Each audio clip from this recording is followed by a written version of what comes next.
Chapter 7. My dinner goes up in smoke. Word of the bathroom incident spread immediately. Wherever I went, campers pointed at me and murmured something about toilet water. Or maybe they were just staring at Annabeth, who was still pretty much dripping wet. She showed me a few more places. The metal shop, where kids were forging their own swords. The arts and craft room, where statues were sandblasting a giant marble statue of a goat man, and the climbing wall, which actually consisted of two facing walls that shook violently, dropped boulders, sprayed lava, and clashed together if you didn't get to the top fast enough. Finally, we returned to the canoeing lake, where the trail led back to the cabins. "I've got training to do," Annabeth said flatly. "Dinner's at 7:30. Just follow your cabin to the mess hall." Annabeth said, Annabeth, I'm sorry about the toilets. Whatever. It wasn't my fault." She looked at me skeptically, and I realized it was my fault. I'd made water shoot out of the bathroom fixtures. I didn't understand how, but the toilets had responded to me. I had become one with the plumbing. "You need to talk to the Oracle," Annabeth said. "Who?" "Not who. What? The Oracle. I'll ask Charon." I stared into the lake, wishing someone would just give me a straight answer for once. I wasn't expecting anybody to be looking back at me from the bottom, so my heart skipped a beat when I noticed two teenage girls sitting cross-legged at the base of the pier, about 20 feet below. They wore blue jeans, shimmering green t-shirts, and their brown hair floated loose around their shoulders as minnows darted in and out. They smiled and waved as if I was a long-lost friend. I didn't know what else to do, so I waved back. "Don't encourage them," Annabeth warned. "Naiads are terrible flirts." "Naiads," I repeated, feeling completely overwhelmed. "That's it. I want to go home now." Annabeth frowned. "Don't you get it, Percy? You are home. This is the only safe place on Earth for kids like us." "You mean mentally disturbed kids?" "I mean not human. Not totally human, anyways. Half human." "Half human and half what?" "I think you know." I didn't want to admit it, but I was afraid. I did. I felt a tingling in my limbs, a sensation I sometimes felt when my mom talked about my dad. "God," I said, "half God." Annabeth nodded. "Your father isn't dead, Percy. He's one of the Olympians." "That's crazy." "Is it? What's the most common thing gods did in old stories? They ran around falling in love with humans and having kids with them. Do you think they've changed their habits in the last few millennia? But those are just..." I almost said myths again. Then I remembered Chiron's warning that in 2,000 years I might be remembered as a myth. "But if all kids are half-gods," demigods, Annabeth said. That's their official term. "Or half-bloods. Then who's your dad?" Her hands tightened around the pier railing. I got the feeling I'd just trespassed on a very sensitive subject. "My father is a professor at West Point," she said. "I haven't seen him since I was very, very small. He teaches American history." "He's human?" "What, you assume that it has to be a male god who finds a female attractive? How sexist is that?" "Who's your mom, then?" "Cabin 6. Meaning?" Annabeth straightened. "Athena, goddess of wisdom and battle." "Okay," I thought. "Why not?" "And my dad?" "Undetermined," Annabeth said. "Like I told you before, nobody knows, except my mother. She knows." "Maybe not, Percy. Gods don't always reveal their identities." "My dad would have. He loved her." Annabeth gave me a cautious look. She didn't want to burst my bubble. "Maybe you're right. Maybe he'll send a sign. That's the only way to know for sure. Your father has to send a sign claiming you as his son. Sometimes it happens." "You mean sometimes it doesn't?" Annabeth ran her palm along the rail. "The gods are busy. They have a lot of kids, and they don't always care about us, Percy. They ignore us." I thought about some of the kids I'd seen in the Hermes cabins. Teenagers who looked sullen and depressed, as if they were waiting for a call that would never come. I'd known kids like that at Yancey, shuffled off to a boarding school by rich parents who didn't have the time to deal with them. But the gods should have behaved better. "So I'm stuck here," I said. "That's it? For the rest of my life?" "It depends," Annabeth said. "Some campers only stay the summer. If you're a child of Aphrodite or Demeter, you're probably not a real powerful force, and the monsters might ignore you, so you can get by with just a few months of summer training and live in the mortal world the rest of the year. But for some of us, it's too dangerous to leave. We're year-rounders. In the mortal world would attract monsters. They sense us. They come to challenge us. Most of the time they'll ignore us until we're old enough to cause trouble, about 10 or 11 years old.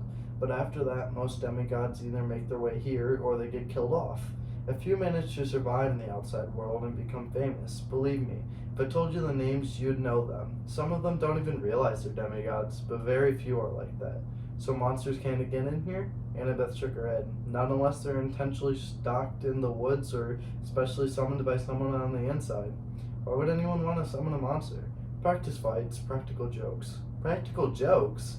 The point is, the borders are sealed to keep mortals and monsters out. From the outside, mortals look into a valley and see nothing unusual, just a strawberry farm. So you're a year-rounder? Annabeth nodded. From under her collar of her t-shirt, she pulled a leather necklace with 5 clay beads in different colors. It was just like Luke's, except Annabeth's also had a big gold ring strung to it, like a college ring. I've been here since I was 7, she said. Every August on the last day of summer session, you get a bead for surviving another year. I've been here longer than most of the counselors, and they're all in college. Why did you come so young? She twisted the ring on her necklace. None of your business. Oh, I stood there for a minute feeling uncomfortable. So, I could just walk out of here right now if I wanted to? It would be suicide, but you could with Mr. D or Chiron's permission, but they wouldn't give permission until the end of the summer session unless you were granted a quest, but that hardly ever happens. The last time, her voice trailed off, and I could tell from her tone that the last time hadn't gone well. But in the sick room, I said, when you were feeding me that stuff, ambrosia, yeah, you asked something about the summer solstice? Annabeth's shoulder tense. So you do know something? Well, no. Back at my old school, I heard Grover and Chiron talking about it. Grover mentioned the summer solstice. He said something like we didn't have much time because of the deadline. What did that mean? She clenched her fist. I wish I knew. Chiron and the satyrs, they know something, but they won't tell me. Something is wrong in his Olympus, and it sounds pretty major. The last time I was there and everything seemed so normal. You've been to Olympus? Some of us year-rounders, Luke and Clarice, and I and a few others, we took a field trip during the winter solstice. That's when the gods have their big annual council. But how did you get there? The Long Island Railroad, of course. You get off at Penn Station, Empire Space Building, special elevator to the 600th floor. She looked at me like she was so sure I must know this already. You are a New Yorker, right? Oh, sure. As far as I know, there are only 102 floors in the Empire State Building, but I decided not to point that out. Right. Right after we visited, Annabeth continued, the weather got weird, as if the gods had started fighting. A couple times since, I've overheard satyrs talking. The best I can figure out is that something important was stolen, and if it isn't returned by the summer solstice, there's going to be trouble. When you came, I was hoping, Athena can get along with just about anyone except for Ares, and of course she's got the rivalry with Poseidon, but, aside from that, I thought we could work together. I thought you might know something. I shook my head. I wished I could help her, but I felt too hungry and tired and mentally overloaded to ask more questions. I've got to get a quest, Annabeth muttered to herself. I'm not too young. If they would just tell me the problem. I could smell barbecue smoke coming from somewhere nearby. Annabeth must have heard my stomach growl. She told me to go on, and she'd catch me later. I left her on the pier, tracing her finger along the rail, as if drawing a battle plan. Back at the cabin 11, everybody was talking and horsing around, waiting for dinner. For the first time, I noticed that a lot of the campers had similar features. Sharp noses, upturned eyebrows, mischievous smiles. They were the kind of kids that teachers would peg as troublemakers. Thankfully, nobody paid much attention to me as I walked over to my spot on the floor and plopped down with my minotaur horn. The counselor, Luke, came over. He had Hermes family resemblance too. It was marred by that scar on his right cheek, but his smile was intact. I found you a sleeping bag, he said. And here, I stole you some toiletries from the camp store. I couldn't tell if he was kidding about the stealing part, but I said thanks. No prob. Luke sat next to me. He pushed his back against the wall. Tough first day? I don't belong here, I said. I don't even believe in the gods. Yeah, he said, that's how we all started. Once you start believing them, it doesn't get any easier. The bitterness in his voice surprised me, because Luke seemed like a pretty easygoing guy. He looked like he could handle just about anything. So your dad is Hermes? I asked. He pulled a switchblade out of his back pocket, and for a second I thought he was gonna gut me, but he just scraped the mud off the sole of his sandal. Yeah, Hermes. The wing-footed messenger guy? That's him. Messengers, medicine, travelers, merchants, thieves, anybody who uses the roads. That's why you're here, enjoying Cabin 11's hospitality. Hermes isn't picky about who he sponsors. I figured Luke didn't mean to call me a nobody. He just had a lot on his mind. You ever meet your dad? I asked. Once. I waited, thinking that he wanted to tell me. If he wanted to tell me, he'd tell me. Apparently, he didn't. I wondered if the story had anything to do with how he got a scar. Luke looked up and managed a smile. Don't worry about it, Percy. The campers here, they're mostly good people. After all, we're all extended family, right? We take care of each other. He seemed to understand how lost I felt, and I was grateful for that, because an older guy like him, even if he was just a counselor, should have steered clear of an uncool middle schooler like me. But Luke had welcomed me into the cabin. He'd even stolen me some toiletries, which was the nicest thing anyone had done for me all day. I decided to ask him my last big question, the one that had been bothering me all afternoon. Clarice from Aries was joking about Big 3 material. Then Annabeth, twice, she said I might be the one. She said I should talk to the Oracle. What was that all about? Luke folded his knife. I hate prophecies. What do you mean? His face twitched around the scar. Let's just say I messed things up for everyone else the last 2 years, ever since my garden to the Hephisides went sour. Chiron hasn't allowed any more quests. Annabeth's been dying to get out into the world. She's pestered Chiron so much, he finally told her he already knew her fate. He'd had a prophecy from the Oracle. He wouldn't tell her the whole thing, but he said Annabeth wasn't destined to go on a quest yet. She had to wait until somebody special came to the camp. Somebody special? Don't worry about it, kid, Luke said. Annabeth wants to think every new camper who comes through here is the omen she's been waiting for. Now, come on, it's dinner time. The moment he said it, a horn blew in the distance. Somehow I knew it was a conch shell, even though I'd never even heard one before. Luke yelled, 11, fall in! The whole cabin, about 20 of us, filed into the commons yard. We lined up in order of seniority, so of course I was dead last.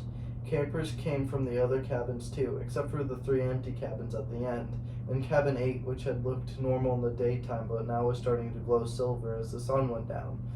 We marched up the hill to the mess hall pavilion. Satyrs joined us from the meadows. Naiads emerged from the canoeing lake, and a few other girls came out of the woods. And when I say out of the woods, I mean straight out of the woods.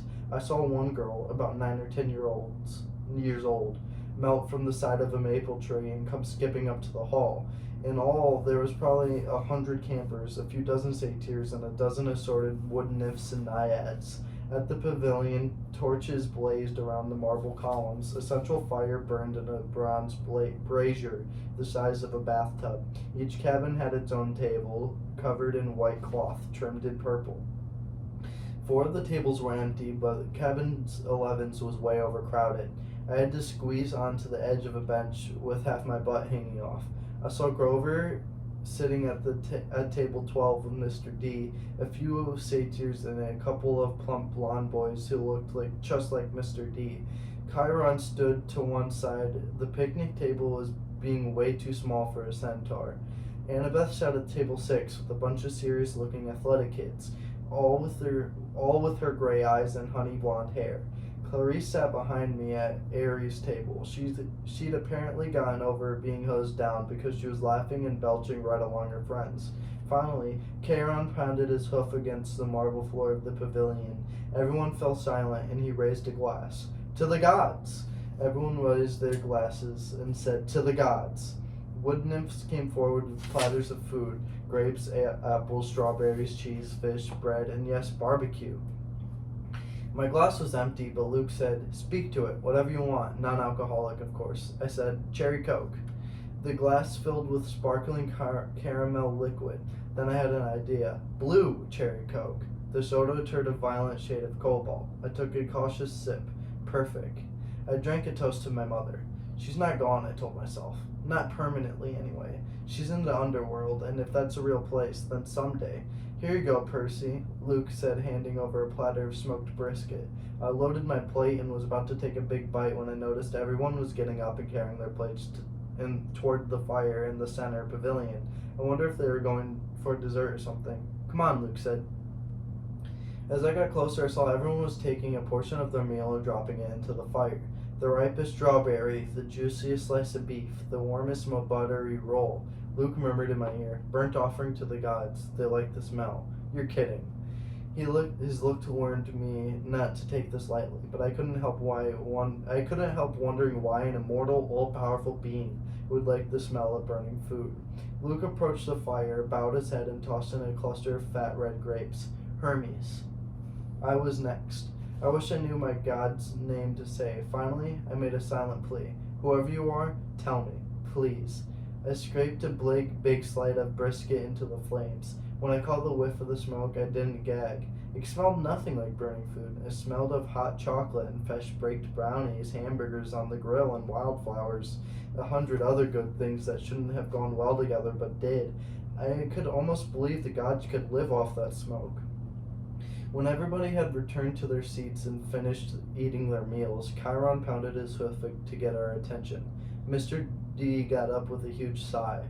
Yes, I suppose I'd better say hello to all you brats. Well, hello. Our activities director, Chiron, says the next capture the flag is Friday. Cabin 5 presently holds the laurels. A bunch of ugly cheering rose from the Ares table.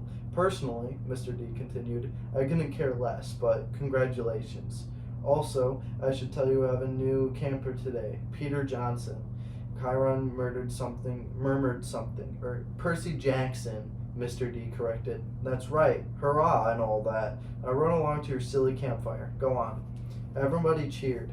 We had all headed down towards the amphitheater where Apollo's cabin led a sing-along. We all sang camp songs about the gods and ate s'mores and joked around. And the funny thing is, I didn't feel that anyone was staring at me anymore. I felt that I was at home. Later in the evening, when sparks from the campfires were curling into a starry sky, the conch horn blew again and we were filed back into our cabins. I didn't realize how exhausted I was until I collapsed into my borrowed sleeping bag. My fingers curled around the Minotaur's horn. I thought about my mom, but I had good thoughts. Her smile, her bedtime stories she would tell me when I was a kid, the way she would tell me not to let the bed bugs bite. When I closed my eyes, I fell asleep instantly. That was my first day at Camp Half-Blood. I wish I'd known how briefly I'd get to enjoy my new home.